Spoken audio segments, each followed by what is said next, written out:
3 shots, per par, I just do 2. 1 putt, par 4, birdie, woohoo. New driver, info, replace, M2, par 5, fairway, what you fin do? Think I'll try to get on into, start right, good line, good view, it drew. Shooter McGavin, 2 thumbs that's up high and 2 fingers pointed. The green jacket is going north of the border. Mike Weir has won the Masters. That I'm playing. Sometimes these part 3 green look like an island. A plunge and to keep it on dry land. At least I might try, man. Up with the 5 and might use the trap, man. I got a check, Season man. 2, episode 1. Welcome back to Ball, Underscores Podcast. Thank you, everybody, for the continued support. 52 episodes. We haven't even missed a Friday yet. Bryce, you've been probably through, 40 or so of them with me. Thanks for coming along this journey, man. And you're 2 for 3 lately in our picks, so I was getting pretty worried about you because you were starting to lose the bag a little bit. But going down to the dumps real quick. Yeah, you had Kokrak a few weeks ago, and then Victor Hovland this weekend. What was the secret? Tell me. We both, you know what? We actually both had a good week. I think I went like T2 or 3 with Sam Burns. I had Morikawa who fell off. Bryson had the lead after 36. Yeah, so I was right there, and I gifted it to you. So. Why Hovland this week, man? Why Hovland? I don't know. I just kind of had a good feeling about him. Like I was looking at the field, it was pretty small. A lot of great, phenomenal players, but for some reason Hovland just kind of stuck out to me there, and I just threw him in there for a pick. And like you were talking earlier, he likes that warm climate. And those all 3 of his tour wins were all in pretty warm conditions. So yeah, he won the Mayakoba and then defended there, and now he's won in Albany in the Bahamas. So all 3 in the tropical weather. So keep that in mind next time we're betting Hovland. He likes to go over and have a good time in the nice weather and go low for sure. So it's this week we have a really cool episode with Ryan Holley. Really, really smart guy. It's always nice when we we hop on the pod and we learn a lot, right? So we've already had the chat with him, so we'll get into it in a few minutes here. But we kind of Bryce and I might look a little puzzled at times because he's a super smart guy, kind of explaining it to us. Had a little run in with Bryson in a Zoom call, so we're gonna get into that. But stay tuned. Really cool chat with Ryan Holley, TPI certified, founder of the Swing. Founder of Get Right Golf, head swing instructor there as well. He's worked with Scott Cowks and some of the biggest names in golf. So definitely go check him out. Toronto area born, and he's now out on the West Coast out in Vancouver. It's coming in the holiday season. So ho, gentlemen, the holidays have come early this year as Manscaped have the gift that keeps on trimming. Santa's beard isn't so appealing when it comes out of your trousers, and that's why Manscaped, the leaders in below the waist grooming, have you covered this holiday season. Now available in your country. Join the 4 million men worldwide who trust Manscaped to keep their trees trimmed and ornaments polished, just like Bryce and I do. Go to manscaped.com and use OTS Golf in the shopping cart for 20% off plus free shipping. Season 2, episode 1, kicked it off with a good one. Here we go, Ryan Holley. We got Ryan Holley here, founder and swing instructor at Get Right Golf. You're out west, Ryan. Whereabouts are you?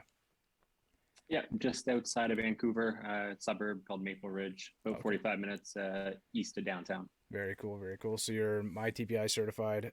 You've done some work with Scott Cowks.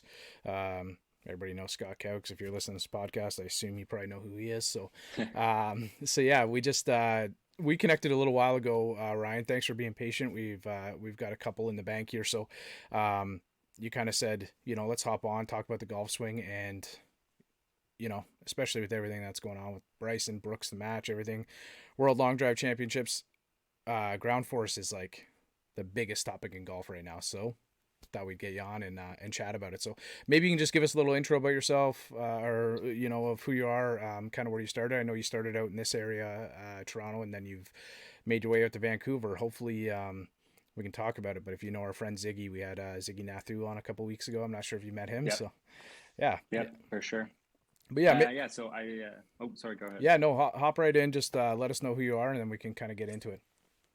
Yeah, for sure. So I started my golf career professionally in the 2002 range. Decided I wasn't good enough to play golf. Lost a college scholarship opportunity through an injury, so kind of had limited skills, and decided I would try the golf pro thing. Worked at golf clubs for about 10 years, just doing everything, from back shop to associate professional, and Decided that wasn't really for me. I was more interested in helping players improve and whatnot, which led me into a company called the Golf Lab in Toronto. And we were a technology focused kind of business, probably a little bit ahead of our time. Balance plates and all of the different data capture stuff at the time, TrackMan and, AMM 3D technology.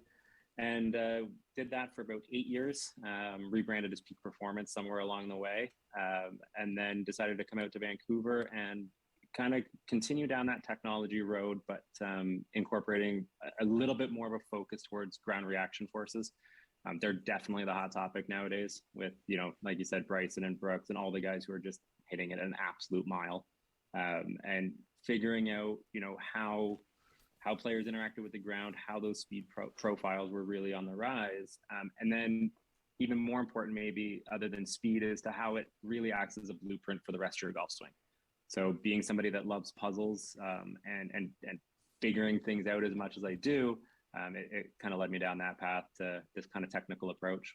I know Bryce and I are both fascinated with the topic of it, as a lot of golfers are. Anybody who's taking the game a little bit more seriously than just kind of going out on the weekends is or are right now. So one of the things I wanted to ask you, so ground force, meaning, can you start off by explaining what ground force is? You'll do a better job of it than I will. Yeah, for sure. So every player, the only external force acting on a player is the reaction from the ground. So if we push our foot into the ground at a angle, the ground is going to push us back in an equal and directly opposite direction.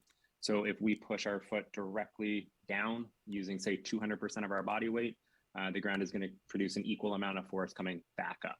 Right. Okay. We act in kind of 3 different directions, kind of up and down, heel to toe, and then kind of towards and away from the target. So just kind of figuring out, what forces players use. I mean, it literally is the blueprint or the DNA of a player's golf swing, I think. So, I come into your studio, Ryan, and you had such a great spot. I know you kind of moved upstairs or whatever, but I was saying we'll try and get a photo up, or we'll link your Instagram so people can go over and check it out, because you had the best backdrop of any podcast guest we've had. You were kind of sitting right in the bay. It was really cool. So if I come to your bay, and I'm an experienced golfer, but I haven't worked too much with ground force. I have the idea. I've talked to quite a few people who've talked about it, but how do you explain it? Like, how do you explain it to a golfer in person? Like, if you want to explain how it's going to translate to my swing, where do you kind of start? Like, when you're breaking down a swing, kind of how do you take a client through that? Yeah, for sure. So I think the first thing is client feedback or athlete feedback. It's trying to figure out what they're after, right? Are they looking for more speed? Are they looking to change kind of positions or posture stuff in their golf swing? What are they after? And if, we'll take speed as an example here. If a player is looking for speed, we can really only, as far as ground forces go, we can really only look at the three planes that we move in. And for some players, they're going to have really, really high force in one and minimal in other ones, whatever. So the first thing is, does the ground force that they're creating match what their intention is? And if it does, well, we just want to max that force out, right? If they're not getting the result that they want from a ball flight or contact point, standpoint, we might look at adding a secondary force or increasing a secondary force, which will amp up the total overall production. Plus, it will most likely put the player in a position to deliver the club more in the way that they want to. So it's all about figuring out what the main thing is, and then go from there, build off of it. How do you guys measure that if someone comes in and you want to measure their amount of force going in? Do you guys have like a mat you put down that has the sensors in it, or is it So I've got a Swing Catalyst dual force plate system. I think, as far as I know, there's one other one in Canada. Larry Chung out your guys' way, or Max Way, has one at his studio. As far as I know, that's the only one that's a dual force plate. So Swing Cat has forever kind of been the leader in the space. They started it with a pressure mat, which was just kind of the golfer's foot interaction where the pressure was in their feet. I think probably 5 or 6 years ago, they introduced a 3D force, which was measuring verticals, horizontals, and torque. And then just this past January, they released the dual system. And I know there's about less than 10 in North America, and Larry and I think are the only two in Canada that have them. Is it different than the body track system? Like much different? Yeah, very much. Yeah. Body track is going to measure your pressure and your vertical force. So what percentage of your body weight you're pushing into the mat at any one time. Okay. Where Swing Catalyst is going to measure the pressure, the vertical force, and then the torque force. So what's creating rotation of the body, as well as a side to side, like towards and away from the target force as well. Kind of very interested on, especially like pro level, tour level players, but also everyone else, how everyone can have such a different swing and different body motion, but yet the outcome is most of the time pretty similar. I mean, fade or draw, obviously, but I mean, they're hitting the ball down the middle, but like almost every tour player is different swing. I just find that so unique and crazy that they can all do the same thing and do it so differently. Yeah, me too. I mean, I think it's incredible. I think like looking at in the new school players, Victor Hovland and Colin Morikawa. I mean, you can tell that they were probably influenced by DJ somewhere along the way, right? All that flexion in the lead wrist, but you go back in history and you see so many different swings. The Sam Snead squat, the Jack Nicklaus flying elbow, Lee Trevino standing 40 degrees open to a target.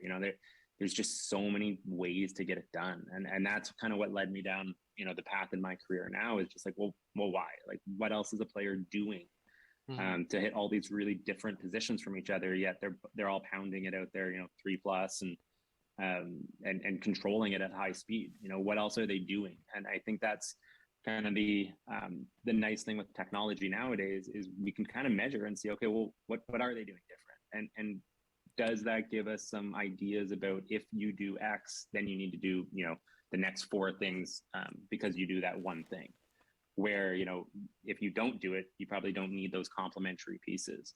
So I think it's just all about complementing, how a player behaves, right? I think Arnold Palmer said it best: swing your swing, right. But do you know what your swing is?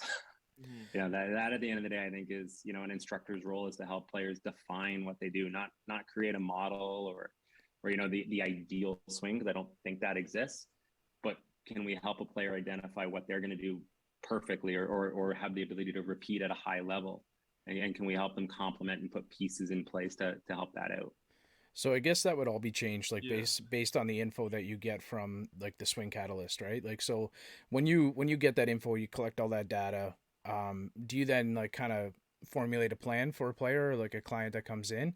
Because like you said, everybody swings a little bit different. You're just trying to enhance kind of the bones or the structure that they have, rather than, you're not going to recreate it all together.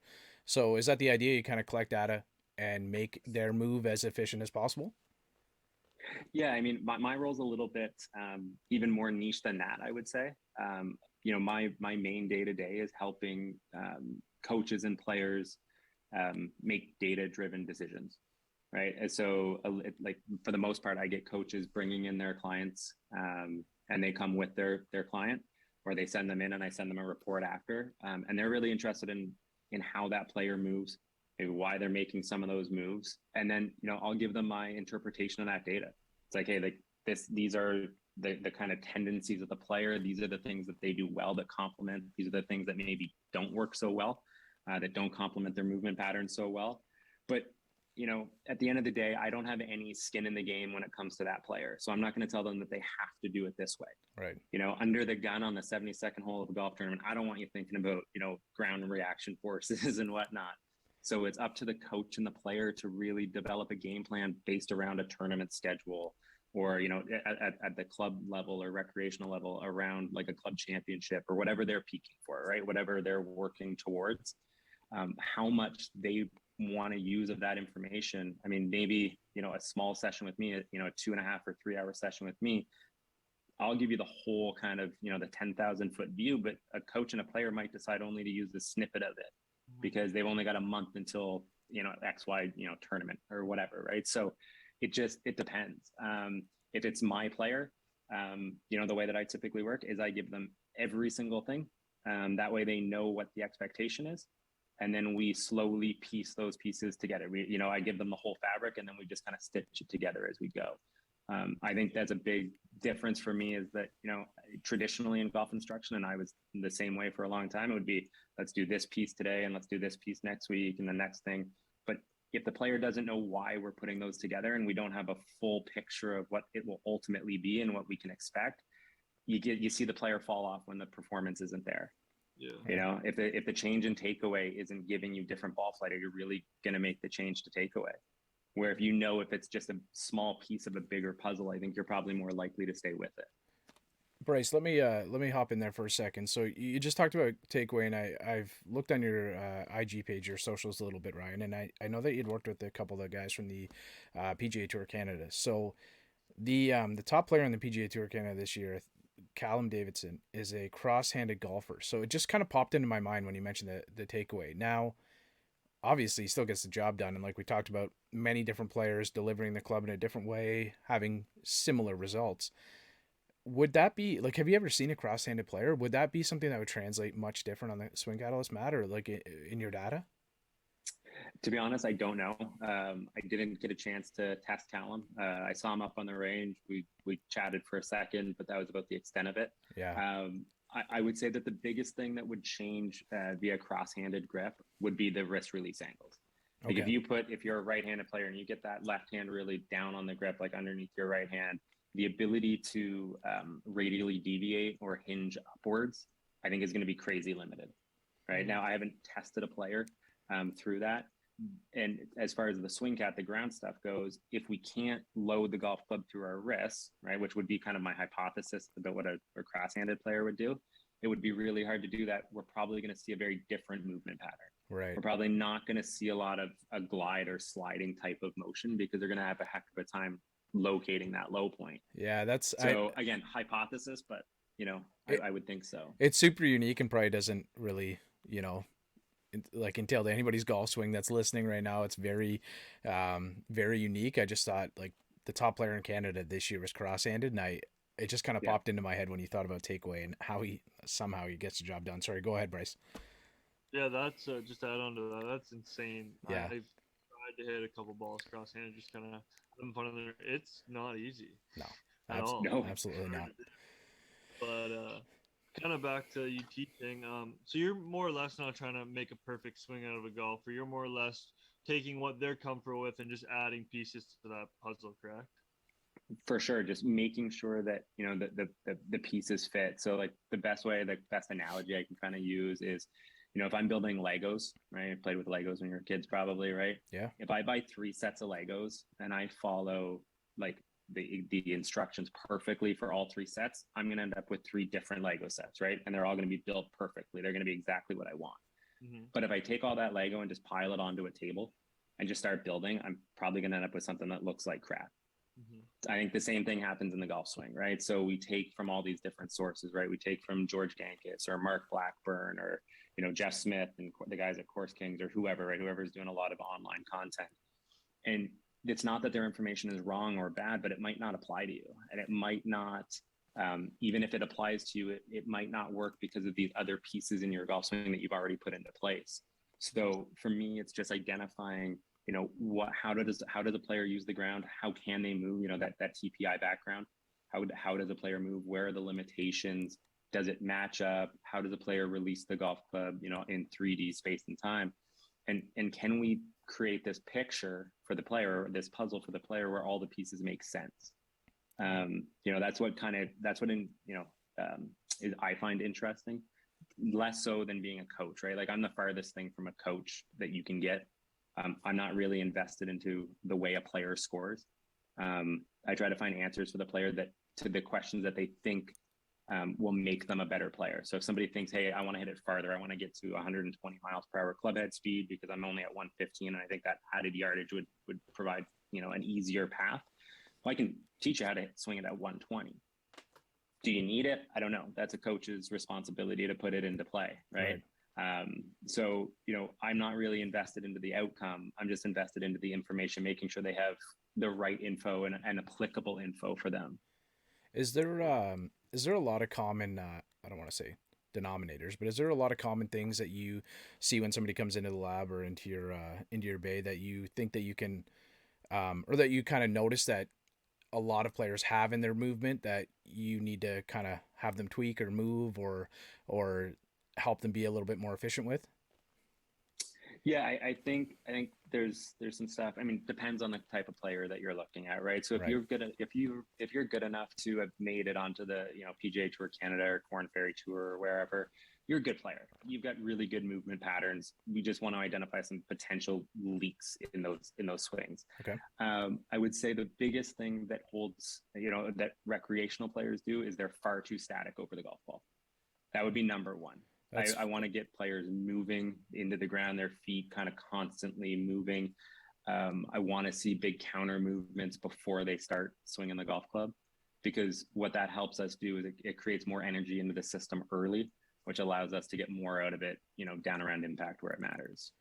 Yeah, that's definitely me. I'm getting pretty old. Clearing the hips is not the easiest thing for me. But so do you bring like a very unique part to the game? Do you recommend collaborating like with other coaches? I know you've sort of mentioned a little bit before, whether that kind of be yourself looking to expand your knowledge, like you've worked with Scott Cowicks and a couple other guys. So if a player comes in, you want it to be kind of a group effort, a team effort, right? To see that player off and have them achieve like the best possible move that they want in the golf swing. Yeah, for sure. I mean, I don't know everything about the golf swing. I don't think anybody does. And if they do know everything about the golf swing, let's say, they're not going to know everything about the short game. They're not going to know everything about putting. Right. I think that there's so many things that go into playing good high level golf, is that you need a team of people, right? Like people have made a lot of money and made a good living out of just doing putting, right? Not far from you, Mac, is Gareth Raflewski, who's one of the best short game coaches in the world. I think he's teaching like 50 LPGA Tour players or something along those lines. He's an awesome instructor. Gareth doesn't really talk about full swing stuff at all. Yeah, I just saw Phil that he was. Kenyon. I think he was doing. We've had Mac Boucher on the pod, and I think he was doing some putting with him just before he left. I thought they posted something the other day that name rings a bell. So, yeah, I mean he's awesome, and I mean guys like Phil Kenyon doing putting, and I think it's just really important that athletes and students know that your coach probably has a lot of great answers, but probably doesn't have all of them. right. And for me, it's just all about finding solutions, right? For that athlete, what is best for them, and what's best for them may not be coming to see me every Saturday at 9 a.m. It might be, doing one session with me a month and then spending the rest of the time with somebody who can help them, plan their tournament schedule, plan their practice, be accountable to somebody. And, that's, to be honest, not really interesting to me and not where kind of I like to hang my hat. Right. But there's great coaches out there that love doing that stuff, right? And I think that's important. I mean, I was talking with somebody about this earlier today, where if I was talking about coaching and what it felt like to be on the 71st hole of a golf tournament leading by 2 and what those feelings would be, I'd be a complete fraud. Never been there. Never been good enough to be there. Right. I've won a couple junior golf tournaments and some pro-ams, and that's about it. And, so anything that I say from a playing standpoint to professionals or playing high level golf would just be silly. They shouldn't take my advice for it or advice about it. So I think having a team approach where you've got people who have different skill sets and wear different hats, I think is really important.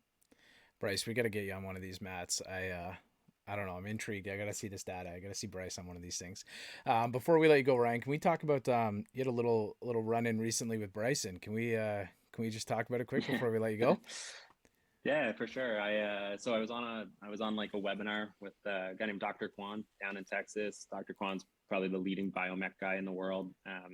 Most of his research papers, Chris Cuomo was involved in. It's, I think number 2 according to Golf Digest now, as far as instructors go.